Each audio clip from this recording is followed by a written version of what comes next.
तो नमस्कार दोस्तों, हम आज बात करने वाले हैं अहमदाबाद विमान जो क्रैश हुआ है। जो विमान में सवार लोग थे उनकी मौत हुई, सिर्फ एक यात्री को छोड़कर। और विमान जिस तरह से मेडिकल कॉलेज के हॉस्टल से टकराया तो उन लोगों की भी इस हादसे में मौत हुई। और इन सभी लोगों के प्रति मेरी संवेदनाएं हैं। पहली बात। दूसरी बात ये कि ये विमान दिल्ली से 10 बजे उड़ा और अहमदाबाद सरदार वल्लभ भाई पटेल एयरपोर्ट पर पहुंचा और वो 1:38 1:38 PM पर उड़ान भरता है। और अच्छा, ये भी बताएं कि ये बोइंग 787 ड्रीम लाइनर का रिकॉर्ड ठीक है। और इस विमान का जो 12 साल पहले ही अभी ये विमान सेवा में आया था, जो अमेरिका की कंपनी है बोइंग, तो वो सेवा में अभी 12 साल पहले ही 12 वर्ष पहले आया था और रिकॉर्ड इसका बहुत अच्छा था। पिछले महीने इसका रिकॉर्ड पब्लिश किया गया कि जो 100 करोड़ से अधिक यात्रियों को सफ़र करा चुका है। लेकिन ऐसे विमान में उड़ने के कुछ ही सेकंड के बाद, यानी रनवे से करीब 1.5 किलोमीटर दूर, इतने ही अच्छे ढंग से वो टेकअप भी नहीं कर पाया था, ऊंचाई भी उतनी नहीं हुई थी और ये विमान हॉस्टल से जाके टकराया।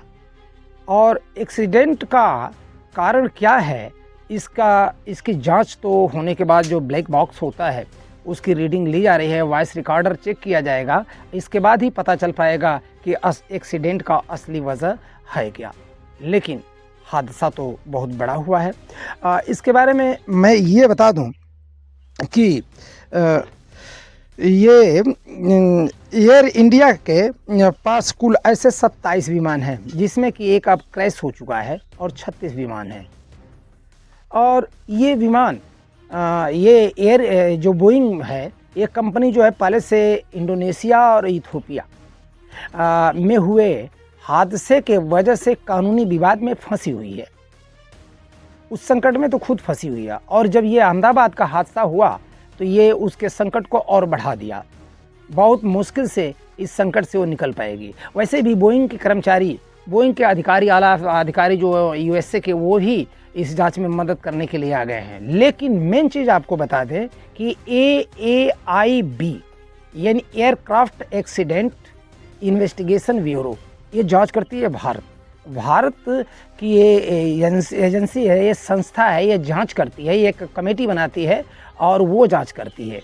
और जिस विमान में जिस कंट्री के ज़्यादा यात्री रहते हैं वो भी सहयोग कर सकते हैं। तो ये ज़रूरी बाध्यता नहीं है कि जहां का बोइंग विमान, जिस कंपनी का विमान हो, वहां के अधिकारी अगर जांच कर रहे हैं तो उनकी जांच को ये मानने के लिए बाध्य। वो सुझाव दे सकते हैं। जहां की यात्रियों की मृत्यु हुई है जिस देश की, तो वो भी सुझाव दे सकते हैं। लेकिन विमान तो भारत का था और यहाँ भारत की company AAIB aircraft accident investigation bureau इसकी जांच करेगी। जो रिपोर्ट आएगा उससे पता चलेगा। ब्लैक बॉक्स में जो भी चीज़ें रहेंगी वो पता चल जाएगा। लेकिन एक बात और बताएं, ये संकट है।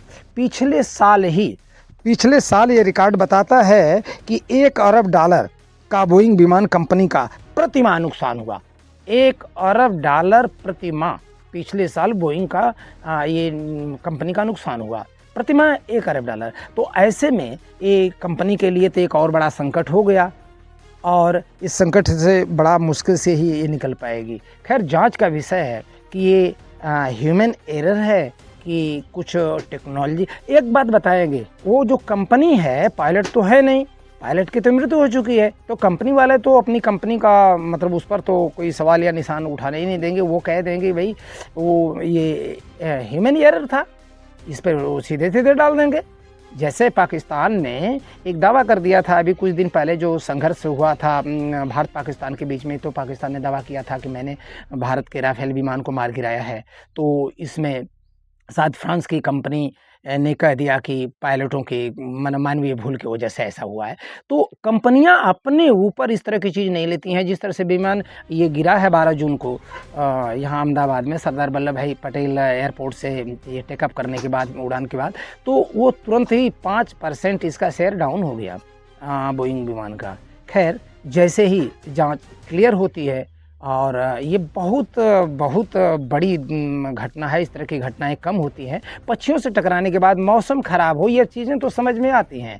कुहेसा हो, कोहरा हो, फॉग, ये चीज़ समझ में आता है। लेकिन ये तरह से अच्छी तरह से टेकअप भी ना कर पावे, और एक ही इंजन पर्याप्त होता है कि आपको पैसिफिक अटलांटिक की सैर करा देगा। ये विमान जो अहमदाबाद से जा रहा था लंदन के लिए, ये दो इंजन लगे हुए थे, एक कि ऑटोमेटिक, और एक इंजन अगर काम करना बंद करता है तो दूसरा ऑटोमेटिक उसको स्टार्ट होने में, उसको वर्क करने में कुछ समय नहीं लगता है, हाफ सेकेंड 1 सेकेंड के अंदर।